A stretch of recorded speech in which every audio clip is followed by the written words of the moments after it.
Now on the Moses Mabhida fan violence at the weekend, Kaizer Chiefs against Free State Stars. Live back to Durban, where sports reporter Myron Naicker has the very latest on Saturday's fan violence. I know that you had an opportunity to speak to some fans, Myron, a little earlier, but perhaps more importantly, let's start, if we can, with a bird's eye view of exactly what happened. I understand that you were able to track down one of the camera operators pitch side. What was his account?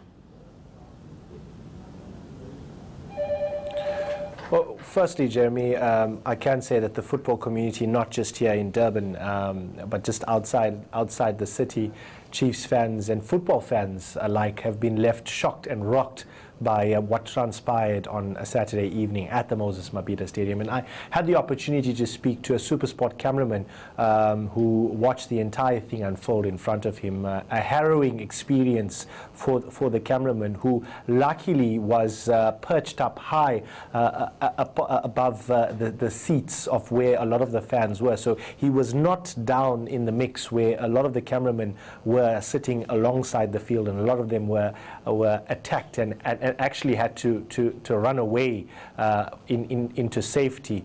What he did say to me is that he managed to see things from a bird's eye view. And something that struck me was the fact that he said, even before the final whistle, there was lots of internal violence amongst fans. There was lots of fighting amongst fans taking place already, which in a way could allude to Dr. Irvin Khoza's message saying that this violence could have been premeditated. So it was in many respects almost a cocktail of violence. It was something that, that was waiting to happen. Just in terms of the fans themselves, the ones that were there, some of them, I'm assuming, as these scenes play out on Newsday's screen right now, must have been absolutely terrified. It's not the kind of thing that we want to see in South African football, is it? The majority of Kaizer Chiefs fans have condemned this sort of attack and sort of this behavior. What we do know is that this sort of energy, a bad and negative energy, was brewing in the club for the past couple of weeks. The Chiefs fans have been quite vocal that they did want Coach Steve Komphela, who subsequently resigned, to leave the club. So there was a terrible energy heading into this clash. But a lot of the fans have condemned this sort of behavior and this sort of violence.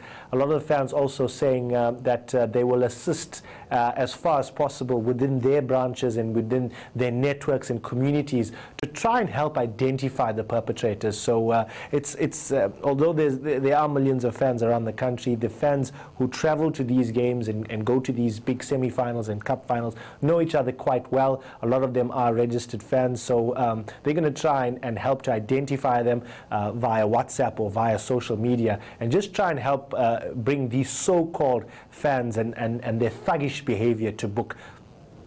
To what extent is alcohol in stadia a problem in this respect? Might that, Myron, have played any role on Saturday night?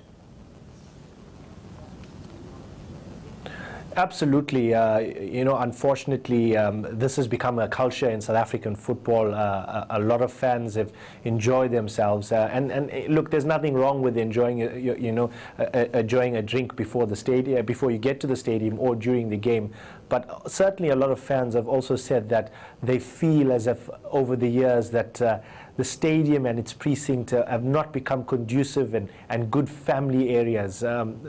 Also with an 8 o'clock kickoff, it's a late kickoff, allowing fans, to get ready before the game many hours after some have finished work or have worked a half day on a Saturday. So they've had a lot of time to consume alcohol and then get to the stadium and are able to purchase alcohol there. It's just a concoction and a potential for something that could go terribly wrong. As I said, the energy around the game and the feelings that fans had towards Kaizer Chiefs and their former coach Steve Komphela, mixed with a bit of alcohol and a bit of fury, was just a disastrous cocktail.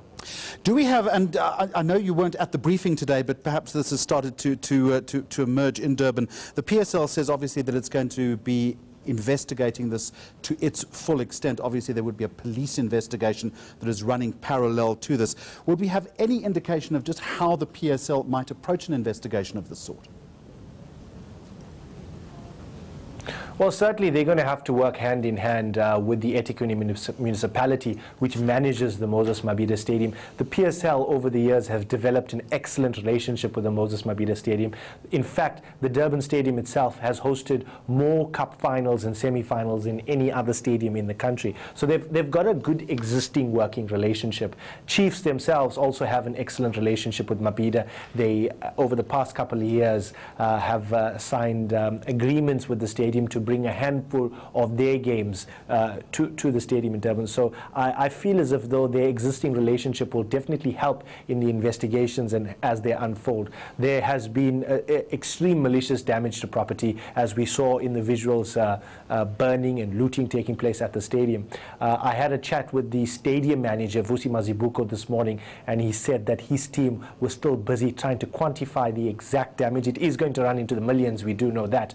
And certainly the PSL will have to come back and consult with the eThekwini municipality and, in fact, the management of Mabhida to make this right, because this has to be an ongoing relationship.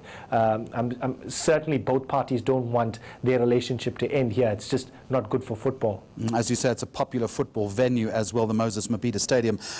Myron Naicker in Durban, thank you very much indeed.